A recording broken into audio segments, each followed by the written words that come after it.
Today I'll be doing an audiobook review for you guys on Aspho Fields, written by Karen Travis. This is the audiobook review, so I will be talking about the version that was recorded originally by David Kalachi. Overall, before I get into the weeds of why I did and didn't like this book, I will say that if you are a Gears of War fan, I definitely think this is something you're going to enjoy. If you're not a Gears of War fan, I don't necessarily think this is the best introduction into the universe. I think you're better off served playing at least the first video game and then coming back.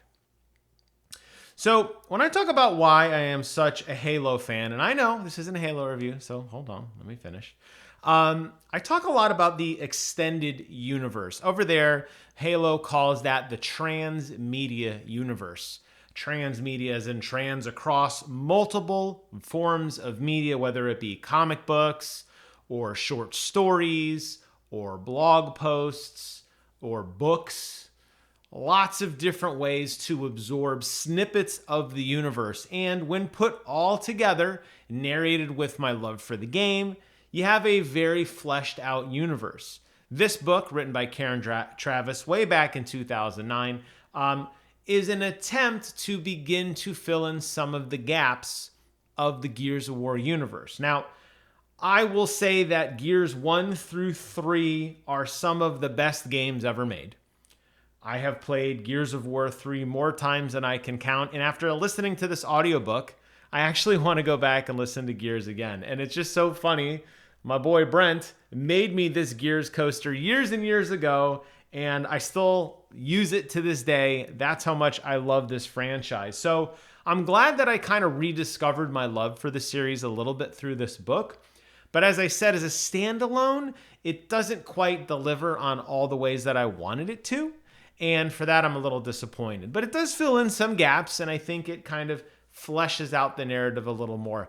This book is also timely to read and or listen to after the announcement this year that Microsoft was going to be working on a new Gears game called E-Day, which goes way back to the beginning with Dom and Marcus together during the initial invasion, the emergence day of the Locust Horde.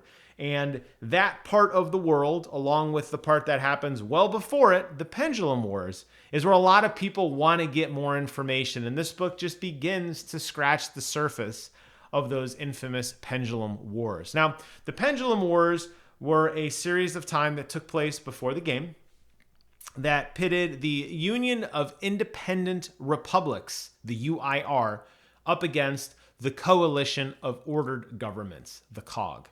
Ultimately, the COG ends up winning the war.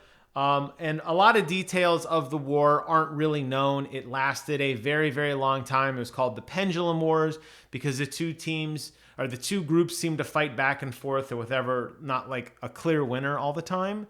But it was the Hammer of Dawn, that really cool laser weapon that you get to play with in Gears, that ultimately changed the tide of war. And this book talks about the Coalition of Ordered Governments leading an assault operation on a UIR base to steal the Hammer of Dawn in an operation called Operation Leveler. The book takes a couple different approaches to telling this story. You're finding little bits and pieces as they're fighting kind of in current day, which took place when this book was written between Gears 1 and Gears 2. You're meeting some of the characters that you are familiar with, and you're seeing flashbacks of what they did during that infamous war, particularly the Battle of Aspho Fields, the name of the book, and kind of this whole Operation Leveler, which led again to the taking over of the Hammer of Dawn and officially ending the war. One of the things that I wish this book would have done better is, while it does give some good backstory, I was a little disappointed that there wasn't a little more lore in kind of the mentality of people leading into the war and even after the war. I mean, think about it. If the United States was in a massive, massive civil war, fighting, let's just say Civil War number 2, the North versus the South again, right? Let's just say the South wins this time. The North feeling defeated and upset, kind of like the UIR, now is kind of subservient to the South. And then imagine right after that happens, like weeks after, we get invaded and we have to unify as a country to fight against something else. That's exactly what happens in Gears of War. The COG beats the UIR, and then the Locust attacks almost immediately on a weakened army. And that dynamic of soldiers, friends becoming enemies, becoming friends, and can people really trust each other, and is the government here for you, is only dabbled a little bit and discussed here. And I wish Karen Traviss had taken this opportunity to talk more about that and had been given maybe a little more creative freedom, because I think it's a very, very interesting part of the game. And that kind of mindset lasts throughout all the games, particularly when you come across the Stranded, which people who kind of didn't want to re-ally back and still wanted to almost remain defected or loyal to the UIR. And some of the cities you see, particularly Jacinto, titular main point of Gears of War 3 and the destruction of that city. But it would have been so cool to see more of that play out. And we didn't get to see that. And that does disappoint me a little bit. David Kalachi as a narrator does an okay job. He does throw his voice for all the characters, which I am quickly realizing is pretty much a given now in audiobooks. You will be able to figure out who is talking based by how he narrates them, which is good. The problem is these characters already exist. Now, I've already played all the Gears of War, so I'm going back in time, but even if you hadn't, by the time this book came out, you had played Gears 1 and maybe even Gears 2, depending on when you jumped into this particular story. So we already have established characters and voices for the characters we are beginning to know and love. And David clearly wasn't informed of that. So he makes up his own spin on who characters are. And I get it. You're reading a book with, let's say, 10 or 15 characters. It's going to be hard to maybe get the original actors back together, although that would have been awesome. But when you're reading all the characters, why make characters different than what they sound like in real life? So wildly different was very jarring. Anya Stroud, one of my favorite characters. She's in the control room, the blonde-haired woman. Her and Marcus kind of, fall in love. And Gears 4 and 5 talks a lot about their life together after that, those wars. She's in the control room. You hear her voice throughout the entire original trilogy of games. For some reason, David narrated her as a Brit. She's not British. So hearing her talk about like, oh, Marcus, you need to do this, so you need to do that. It's like, wait, what? Even the descriptions that she gave about things almost had British slang to them. Like, oh, that's so posh. It's like, wait a minute, what? So I don't know if I blame Karen Traviss or David Kalachi or both, but it came off as weird. But the one that really, really just blew my mind was Coltrane, Augustus Cole, voiced in the game by Lester Spite. Now, Lester Spite is like the original Rock. This guy was like 6'5", 300 pounds, solid muscle. I don't even think he could turn his neck. He had so many traps, right? And I just want to play you a snippet of what Lester Spite sounds like in the game. So we're going to listen to just a snippet of his infamous Coltrane whoop. And he makes this noise all the time throughout the game. He's just a larger-than-life character. Let's listen to his voice very quickly here. Whoa! All right. Larger than life. Woo! Right? He's into it. He's loud. He's proud. He likes his women like he likes his guns. Heavy and loud. He is just a larger-than-life character. And that was an actual quote from him in the game. Coltrane is now a southern drawl cowboy. Hey, y'all, Coltrane here. And it just totally ruins everything about his character because that's not Coltrane. Coltrane is not the calm, collected, quiet character. Coltrane is the former blitzball star who is just, the guy, right? We don't get that.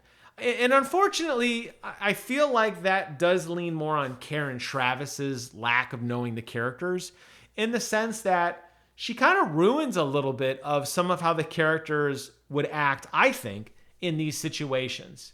Colonel Hoffman, for example, in this book, he's not a colonel, but a Hoffman, right? Lots of great internal monologue. He's a real old soul, and he does stay true to his character. He's kind of the last general. He's the last guy who's kind of rallying the troops, trying to keep morale together. He plays a very major role in the original trilogy of the games. He is in charge of this operation, but not only in charge of it, he also decides to actually go on the ground. You know, the boots on the ground guy. He leads from the front. His monologue and his thinking of, you know, after the events of this book were some of the best parts of the book, in my opinion. Marcus Phoenix, of course, you know, the hero of the original trilogy. He's dark and brooding. He doesn't say much in this book. He groans and grunts. He has minor monologues. You mostly just kind of see what he does from the perspective of other characters. And I'm fine with that too. That's kind of what you expect. He was written that way intentionally, by the way, because in the games, you are supposed to be Marcus. So you don't want him to talk. They want you to feel what you feel as a player holding that controller. So I think Marcus was done well. Dom and Carlos being Dom's deceased brother, who was seemingly retconned in, really not mentioned at all, that I can recall in the original trilogy. They were great. They were kind of the trilogy with Marcus. All three of these guys were very close. They had some phenomenal storytelling, and Dom much more relatable, I think, out of all the characters. He was also done very, very well. Bernadette, who doesn't really get a ton of airtime, the boomer lady, so to speak. She had some interesting monologue as somebody who had kind of defected from the army and then returned when times got rough. She was okay, but again, I feel like a little bit of retcon. But Damon Baird, man, that guy was like character assassinated straight up. Damon, the cocky, wise guy, kind of like the Donatello of the group. Very, very intelligent, very witty, but somebody who was almost like never really got serious. He was always snarky. He is just viciously attacking everybody in this book. He hates the cog. He hates his life. He hates the war. He's just dripping with sarcasm. And I feel like that is not a reflection of how his character comes across in the games at all. He is a beloved member of Delta Squad. And here in the games, they just kind of, or in the games, he's a beloved character. In the books, I'm not really sure why Karen kind of went after him, but her writing on his was very, very poor in my opinion.